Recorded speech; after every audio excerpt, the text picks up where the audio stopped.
प्रणाम। मैं प्रवीण पांडे और आप देखना शुरू कर चुके हैं पंडित जी। आज हम बात करेंगे आप लोगों की सबसे बड़ी प्रॉब्लम के बारे में। बहुत से लोग ग्रसित होते हैं कोर्ट कचहरी के मुकदमों से। वो सही हैं फिर भी ग्रसित हैं कोर्ट कचहरी पे। लोग उन्हें परेशान करने के लिए मुकदमे कर देते हैं अथवा शत्रु बाधाओं से परेशान है। बहुत तेरे शत्रु हो चुके हैं। इस चीज़ से कैसे निजात पाई जाए?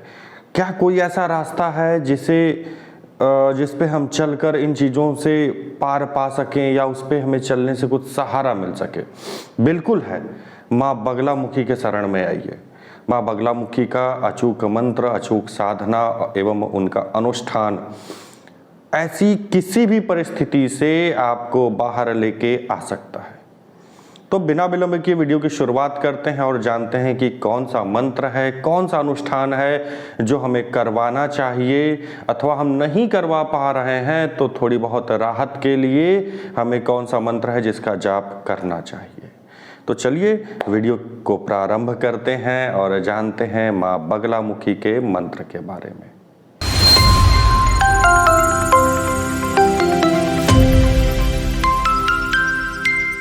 सबसे पहले मैं आपको मंत्र बता देता हूँ। ओम ह्लीं बगलामुखी सर्वदुष्टानां वाचम मुखम पदम स्तंभय जीवम कीलय बुद्धिम विनाशय ह्लीं ओम स्वाहा। इसमें ये मंत्र थोड़ा बड़ा है, शायद 36 अक्षरी मंत्र है, शायद क्या कंफर्म 36 अक्षरी मंत्र है ये, पर अचूक है। इसमें देखिए जब आप इसका अनुष्ठान करवाते हैं, फिलहाल अनुष्ठान की बात नहीं करते हैं, पहले हम बात करते हैं कौन कौन सी दिक्कतें हैं उन कंडीशनों में आपको इस मंत्र का अनुष्ठान करवाना चाहिए। फिर लास्ट में मैं बताता हूँ, इसके बाद मैं आपको बताऊंगा कि किस कंडीशन में आपको स्वयं इस मंत्र का जाप करना चाहिए, और सबसे लास्ट में आपको बताऊंगा कि इसमें सबसे ज़्यादा महत्वपूर्ण क्या है, इसके हवन को कैसे करना चाहिए, खुद करना चाहिए या नहीं करना चाहिए। तो फिलहाल शुरू करते हैं। बताता हूं मैं आपको सबसे पहले इसके अनुष्ठान के बारे में। अब ये जान लीजिए कि किस कंडीशन में आपको इसका अनुष्ठान करवाना चाहिए। इसका अनुष्ठान जब आप को लग रहा है कि आपको लग क्या रहा है, आप ये जान रहे हैं कि आप सही हैं, फिर भी आपके ऊपर आपके शत्रुओं ने मुकदमा कर रखा है, उसमें विजय नहीं मिल रही है, बहुत दिन से आप उस मुकदमे को खींचे जा रहे हैं पर कोई निष्कर्ष नहीं निकल पा रहा है, ऐसा लग रहा है कि आप सत्य की राह पर चलते हुए भी हार जाएंगे उस मुकदमे को। उस कंडीशन में आपको इस मंत्र का अनुष्ठान करवाना चाहिए।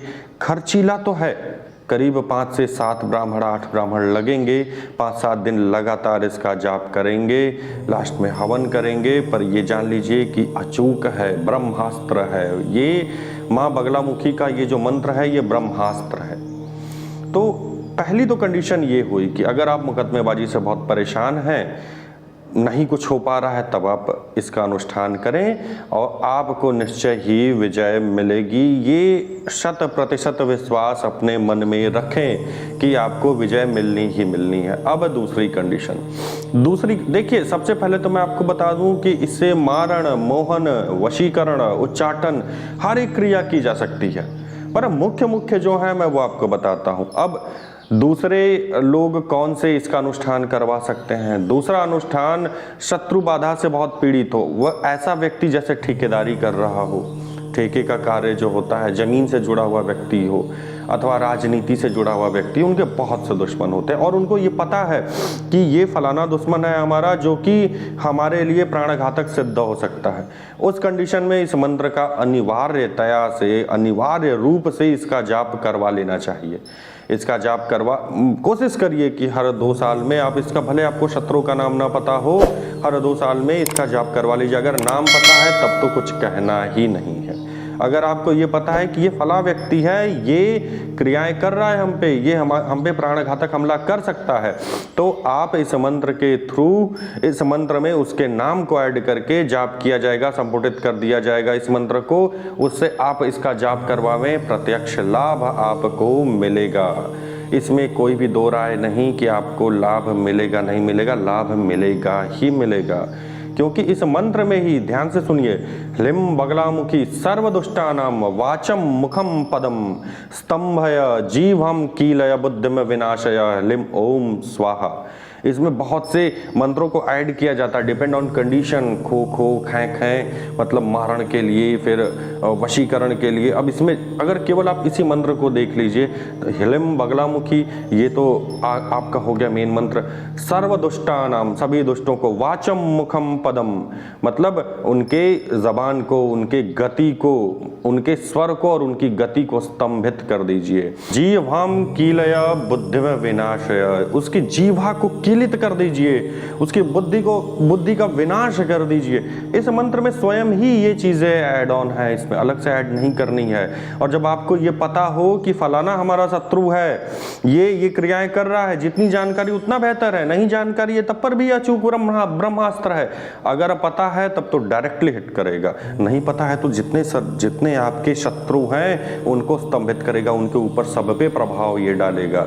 इसमें कोई दो राय नहीं कि अगर आप इन चीजों से, शत्रुओं से परेशान हैं तो इस मंत्र का अनुष्ठान करवाइए ही करवाइए। माँ बगलामुखी का अनुष्ठान करवाइए, माँ पीताम्बरा का अनुष्ठान करवाइए, देखिए आपको फिर क्या रिजल्ट इसका मिलता है। तो ये तो दो रीजन हो गए। तीसरा रीजन, अब तीसरा आपको अनुष्ठान इसका कब करवाना चाहिए? अगर आपको सजा हो गई है, बेल आपकी नहीं मिल रही है, जेल में हैं आपको उस बंदी गृह से छुटकारा नहीं मिल रहा है और आपको लग रहा है कि आप सही हैं, आपको ये सजा नहीं होनी चाहिए थी, उस कंडीशन में आपको इस मंत्र का अनुष्ठान करवाना ही करवाना चाहिए। वैसे तो बहुत सारे मंत्र हैं पर ये ब्रह्मास्त्र इसे कहा जाता है, ब्रह्मास्त्र धारिणी कहा जाता है माँ को। सो इन मंत्रों का विशेष प्रभाव होता है। सो आपको अब ये पता चल गया कि 3 प्रमुख कौन से कारण हैं जिनमें आपको इस मंत्र का अनुष्ठान करवाना ही करवाना चाहिए। अब हम बात करते हैं उन बंधुओं के बारे में, उन व्यक्तियों के बारे में जो लोग अनुष्ठान नहीं करवा सकते। चूंकि देखिए इसमें 5-7 ब्राह्मण कम से कम तो रहेंगे ही, 7 से 8 दिन का ये मंत्र जाप होगा, बहुत कम होगा तो 5 दिन का होगा, बहुत कम अगर करवाते हैं तो 5 दिन का। तो इसमें खर्च तो आना ही है, आना आपका। इसके अलावा इसमें विशेष हवन होता है। ये हवन विशेष सामग्रियों से होता है, विशेष तौर पे किया जाता है। कुछ अन्य गुप्त क्रियाएं भी होती हैं जो आगे मैं थोड़ा सा हिंट करूंगा आपको, पूर्णतया तो नहीं बताऊंगा, अब सब कुछ बता नहीं सकता मैं सोशल मीडिया पे, इसलिए थोड़ा बहुत आपको हिंट कर दूंगा कि कैसे हवन होता है इसका। तो फिलहाल हम बात ये कर रहे थे कि जो लोग नहीं इसका खर्च उठा पाएंगे वो लोग क्या करें। देखिए अगर आप छोटी मोटी कुछ दिक्कतों से ग्रसित हैं तो आपको स्वयं ही किसी भी शुक्ल पक्ष के रविवार, मंगलवार अथवा बुधवार, बृहस्पतिवार से इस मंत्र का अनुष्ठान करना चाहिए, जाप का अनुष्ठान करना चाहिए। कैसे करना चाहिए? इस जाप में आपको कुछ भी नहीं, बेसिकली आप गृहस्थ व्यक्ति ही हैं, सो आपको बहुत ज़्यादा तामझाम करने की आवश्यकता नहीं है क्योंकि आप नहीं कर पाएंगे। इसमें बलि भी दी जाती है, आप नहीं दे सकते। यंत्र की स्थापना करनी है, आप नहीं कर पाएंगे। हाँ, इसकी जो प्रत्यक्ष साधना है, किस तरह से हम इसकी साधना करें उसको मैं अपने दूसरे चैनल, मैंने एक दूसरा चैनल ओपन किया है, उसमें टोटली आपको तांत्रोक्त पद्धति से जुड़ी हुई साधना और उपाय मिलेंगे। तो उस चैनल का लिंक आपको डिस्क्रिप्शन में भी मिल जाएगा और कमेंट बॉक्स में भी पिन किए रहूँगा, आपको वहाँ पे मिल जाएगा। वहाँ पर जाकर आप इन चीज़ों को देख सकते हैं, उसका भी ज्ञान प्राप्त कर सकते हैं। रिक्वेस्ट यही है कि इस चैनल को तो सब्सक्राइब किए ही हुए हैं, आप नहीं किए हैं तो कर लीजिएगा और ऐसा ही प्यार मेरे उस दूसरे चैनल पर भी दीजिएगा जिसका नाम है प्रचंड शक्ति। तो इसको जो है आप उस यंत्र को सिद्ध नहीं कर पाएंगे, सो नॉर्मली आप रुद्राक्ष की माला ले लीजिए, एक पीले रंग का आसन ले लीजिए, पीला वस्त्र ले लीजिए, क्योंकि हल्दी की माला से मैं भी आपको जाप करने को नहीं कहूँगा। अभी आप रुद्राक्ष की माला से ही जाप करिए और पर डे बहुत ज़्यादा नहीं, क्योंकि मंत्र लंबा है। ओम ह्लीं बगलामुखी सर्वदुष्टानां वाचम मुखम पदम स्तंभय जीवाम कीलय ह्लीं ओम स्वाहा, तो काफ़ी लंबा, मैं इतनी तेज़ी स्पीड से बोल पाऊँगा, मंत्र जाप करूँगा तो और तेज बोल लूँगा, पर आप लोग नहीं बोल पाएंगे। आप लोग की स्पीड होगी ओम ह्लीं बगलामुखी सर्वदुष्टानां वाचम मुखम पदम स्तंभय जीवाम कीलय बुद्धिम विनाशय ह्लीं ओम स्वाहा। तो ये आपकी स्पीड होगी। तो ये मान के चलिए कि आपको 5 माला करने में लगभग 1 घंटे तो लग ही जाएंगे। 1 घंटे से ऊपर भी लग सकते हैं, 2 घंटे लग सकते हैं, अथवा 1.5 घंटे लग सकते हैं। सो शुरुआत आप 3 माला से करिए, शुरुआत आप 1 माला से करिए। आप पहले एक बार देखिए कि कितना आपको समय लगता है। ठीक है, अभी संकल्प मत लीजिएगा, बिना संकल्प लिए ही इसकी शुरुआत करिए। 1 माला करिए, फिर जब आपको लगे 2-3 दिन आपने 1 माला कर ली तो फिर उसको 2 माला कर दीजिए, फिर 3 माला कर दीजिए। एटलीस्ट 3 माला से जब आप करने लगे तब आप इसका संकल्प लीजिएगा। आप संकल्प में क्या लेंगे? संकल्प आप इस तरह से लीजिए कि माँ, मैं इन बाधाओं से ग्रसित हूँ, मुझे इन बाधाओं से मुक्ति दे माँ। अपना नाम उसमें ऐड कर दीजिए, गोत्र का नाम। आप अगर आपको अपना गोत्र पता है तो गोत्र भी वहाँ पर बोल दीजिए। माँ, मैं इतने दिन तक आपकी ये साधना करूँगा, ये अनुष्ठान करूँगा, ये मंत्र जाप करूँगा, अथवा इतना मंत्र जाप करूँगा। ये कहकर जल को भूमि पर छोड़ दीजिए। जल को भूमि पर छोड़ने के बाद आप इस मंत्र का जाप शुरू करेंगे। पर जाप शुरू करने से पहले 1 माला भगवान गणेश की जरूर कर लीजिए, 1 माला भगवान शिव की कर लीजिए और 1 माला भगवान भैरवनाथ की कर लीजिए। ये 3 मालाएं करने के बाद आप माँ बगलामुखी के मंत्र का जाप प्रारंभ करिए। जब आपका जाप समाप्त हो जाए तो उस दिन आप अपने जाप का समर्पण कर दीजिए। इसके अलावा दशांश हवन कर दीजिए। अगर आप हवन नहीं कर पा रहे हैं तो किसी योग्य ब्राह्मण द्वारा आप बोल दीजिए कि भैया माँ बगलामुखी का है। अगर वो नहीं करने को तैयार होते हैं तब हमसे आप बोलिएगा, हम आपको रास्ता बताएंगे, अथवा हमारे पास समय होगा तो हम करवा देंगे। लेकिन पहले आप अपने इधर ही देखिए कि भाई आप ब्राह्मणों को ढूंढ पा रहे हैं कि नहीं, कोई ब्राह्मण कर दे रहे हैं आपका हवन की नहीं, तो उनसे आप हवन करवा लीजिए। संकल्प जो लेंगे कोशिश करिएगा कि 1 महीने का आप संकल्प लें, 1 महीने तक डायरेक्ट चलाएं। चूँकि आप माला संख्या जो है आपकी कम है, इसलिए थोड़ा सा टाइम ड्यूरेशन को बढ़ा लीजिए। अब आप 7 दिन की रखेंगे, 7 तरीके की 21 माला हुई। अगर 3 माला पर डे आप करते हैं तो 21 माला में क्या होना है, आप 21 माला में ध्यान तक केंद्रित अपना नहीं कर पाएंगे, ये मुझे पूर्ण विश्वास है। अगर आप ध्यान केंद्रित कर ले रहे हैं तब तो बहुत उत्तम है, पर मुझे नहीं लगता कि ध्यान उतने अच्छे से आप केंद्रित कर पाएंगे। आपका केवल मंत्र जाप ही चलेगा। और ये याद रखिए कि हर मंत्र जाप में ध्यान की बड़ी आवश्यकता होती है, बहुत महत्वपूर्ण होता है ध्यान। आपको मेरे दूसरे वाले चैनल पर इसका ध्यान, तांत्रोक्त साधना, इसका तांत्रोक्त अनुष्ठान कैसे करवाना चाहिए, किस कंडीशन में करवाना चाहिए, सारी चीज़ों की जानकारी आपको मिलेगी। इनका ध्यान मिलेगा मंत्र तांत्रोक्त विधि से। जब आप मंत्र जाप कर रहे होते हैं अथवा आप अनुष्ठान घर पर ही किए हुए हैं, आप संकल्प लिए हैं मंत्र जाप का, तो आपको किस तरह से करना चाहिए, कौन सा ध्यान है, और उस ध्यान को केंद्रित, अब देखिए ध्यान को केंद्रित कहाँ करना, ध्यान को केंद्रित आपको हृदय में करना है। होता क्या है कि जो आपका मंत्र होता है ना, बंदूक की गोली देखें, बंदूक की गोली, तो जो ऊपर का रैपर होता है खोखला, तो ये जो मंत्र होता है ये ऊपर का खोखला होता है, ऊपर का कवर होता है, पीतल वाला कवर, और जो ध्यान होता है वो बारूद होता है, वो अंदर गोली के रहता है। तो अगर आपका ध्यान नहीं लगेगा तो फिर गोली बेअसर रहेगी, वो खाली खोखा खाली गोली जाके मारेगी, क्या करेगी, थोड़ा बहुत खरोंच डाल देगी बस। तो उसमें बारूद भरिए। आपको ध्यान केंद्रित करना होगा, ध्यान को केंद्रित करिए, फिर इस मंत्र का जाप करिए।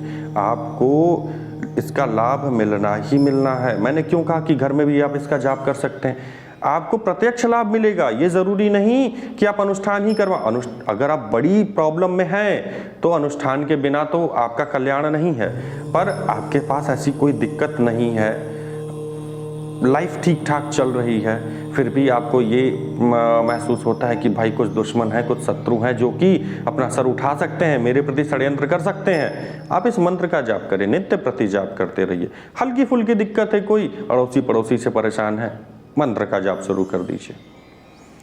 तो मुझे लगता है कि मंत्र जाप और अनुष्ठान के बारे में आप लोग समझ चुके हैं। बात करेंगे हवन। अब इसका हवन मुख्य क्यों होता है? मुख्य, अब देखिए हवन किसमें, अनुष्ठान में मुख्य माना जाएगा।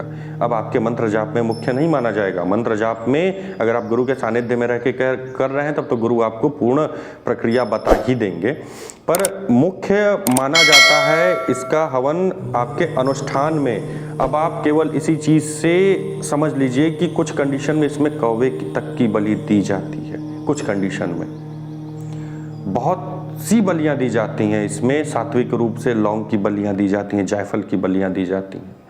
इसके अलावा जब इसका हवन किया जाता है तो कुछ एक ऐसी चीज़ें होती हैं जो जहरीली विषैली होती हैं, उनको उस हवन सामग्री में सम्मिलित किया जाता है। जब मारण प्रयोग हो रहा होता है अथवा दुश्मन प्राण घातक हमला करने के फिराक में हो अथवा कर रहा हो, उस कंडीशन में उन पदार्थों का प्रयोग किया जाता है इसके हवन में। तो आप केवल इसी से अनुमान लगा लीजिए कि किस तरह से इसका हवन होता है। और जो अनुष्ठान होता है, अनुष्ठान क्या करता है, तोप का गोला तैयार करता है, गोले तैयार करेगा, उस गोले को फायर करने का काम आपका हवन करेगा। जो लास्ट में हवन किया जाता है, बेसिकली लास्ट में अथवा बीच में भी हवन किया जा सकता है इसका, ये डिपेंड कर रहा है कि आपके आचार्य क्या कर रहे हैं, आपके आचार्य किस तरह से संपादित कर रहे हैं इस अनुष्ठान को। तो उनके ऊपर ही डिपेंड कर रहा है कि वो रोज हवन करवाते हैं अथवा क्या करते हैं। अगर बहुत प्रचंड शक्तियां हैं जिससे आप परेशान हैं तो इसका हवन शमशान में होगा, नॉर्मल जगह पे नहीं होगा। बेसिकली घर में इसका जाप ही नहीं होगा, जाप ही हम नहीं करेंगे। अगर हमें करना होगा किसी शिवालय में करेंगे अथवा माँ पीताम्बरा के स्थान पर करेंगे, या नहीं तो इसका हवन जाके हम शमशान में करेंगे। इसके अलावा तीसरा कोई उपाय नहीं, क्योंकि भाई ऐसा नहीं ना है कि आपने कहा कि गुरुजी हम इन प्रॉब्लमों से ग्रसित हैं, क्या करें। अब आप तो रह रहे हैं कहीं और, हम आपको 8-9 दिन तो बुला के बैठा नहीं सकते। हमने आपसे संकल्प करवाया, संकल्प करवा के हमने मंत्र जाप प्रारंभ करवा दिया। हमने आपको बोला कि बेटा एक काम करिए कि आप 5वें दिन अथवा 7वें 8वें दिन, मतलब मान लीजिए कि हम अगर 7वें दिन हवन कर रहे हैं तो आपको बोलेंगे 6ठे दिन आप आ जाइए। 6ठे दिन आप आएंगे, 6ठे दिन आप मंत्र जाप में सम्मिलित होंगे, वहाँ पे बैठेंगे, कुछ देर ही मंत्र जाप करिए, लेकिन करिए, भले एक माला कर लीजिए लेकिन करिए। हम बैठा के 1-2 माला आपसे मंत्र जाप करवाएंगे, उस दिन आपको व्रत रखवाएंगे। अगले दिन जब आपका हवन होगा तो वहाँ पे कुछ आहुतियाँ आपके हाथों के द्वारा भी दिलवाएंगे। आप स्वयं उसे देखेंगे। जब पूर्णाहुति होगी, पूर्णाहुत होने के बाद सारे ब्राह्मण जो भी किए रहेंगे वो सब समर्पण आपके हाथों में कर देंगे, उसके बाद ही आपको फल की प्राप्ति होगी। तो इस तरह से करवाना चाहिए। तो मुझे लगता है कि इस मंत्र के बारे में संक्षिप्त बहुत छोटे रूप में आपको जो जानकारियाँ मिलनी चाहिए थी वो मिल गई हैं। विस्तार में अगर चाहिए तो कमेंट ज़रूर करिएगा और कोशिश करिए भाई, 10-15 लाइक आते हैं, 100-150 ही व्यू आते हैं एक दिन में 2 दिन में, जो कि सब्सक्राइबर लगभग 10,000 के आसपास पहुंचने वाले। कम से कम 1000 व्यू तो लाइए, कम से कम 2000 इस पे लाइक तो लेके आइए। अगर आप इस पे, अगर क्या मैं अपने ही पैर पे कुल्हाड़ी मार लूँगा कंडीशन रख के। चलिए आप मेरे दूसरे चैनल को भी सब्सक्राइब कर लीजिए और उस चैनल पर अगर आप कमेंट करते हैं, अभी मैंने कोई भी साधना इससे जुड़ी हुई उस पर नहीं डाली है, पर मैं कोशिश करूंगा कि आज शाम तक अथवा कल तक, आज तो मैं इस वीडियो को ही एडिट करता रह जाऊंगा, कल तक मैं एक इससे जो उस चैनल पर मैं डालने, दूसरे प्रचंड शक्ति नामक चैनल पर मैं डालने के लिए आपको बोला हूँ साधना इसकी, उस साधना को, इसके अनुष्ठान को और तांत्रोक्त क्रियाओं को उस पर मैं डालूंगा। आप उसको जाके देख लीजिए, उस चैनल को भी सब्सक्राइब कर लीजिए। इसके अलावा अगर आप चाहेंगे तो जो आप साधना करना चाहते हैं घर में, इसकी तांत्रोक्त साधना विधि भी मैं उस चैनल पर डाल दूंगा। इसके अलावा आपको मंत्र जो यंत्र है बनाने की विधि डाल दूंगा। बेसिकली आप बना नहीं पाएंगे फिर भी मैं डाल दूंगा, बना भी लेंगे तो आप उसे प्राण प्रतिष्ठित नहीं कर पाएंगे। उसके लिए या तो आपको हमसे संपर्क करना पड़ेगा अथवा किसी योग्य ब्राह्मण से, अपने ही यहाँ किसी बगलामुखी के साधक से या किसी भी महाविद्या के साधक से आपको मिलना होगा, वही आपके यंत्र में प्राण प्रतिष्ठा कर पाएंगे, क्योंकि बहुत तेरे इसमें मंत्र हैं, बहुत तेरे क्रियाएं हैं। तो उस चैनल पर मैं ये सारी चीजें डाल दूंगा अगर आप चाहेंगे तो चलिए फिलहाल वीडियो को हम यहीं रोकते हैं, मिलते हैं अगली वीडियो में, तब तक के लिए प्रणाम।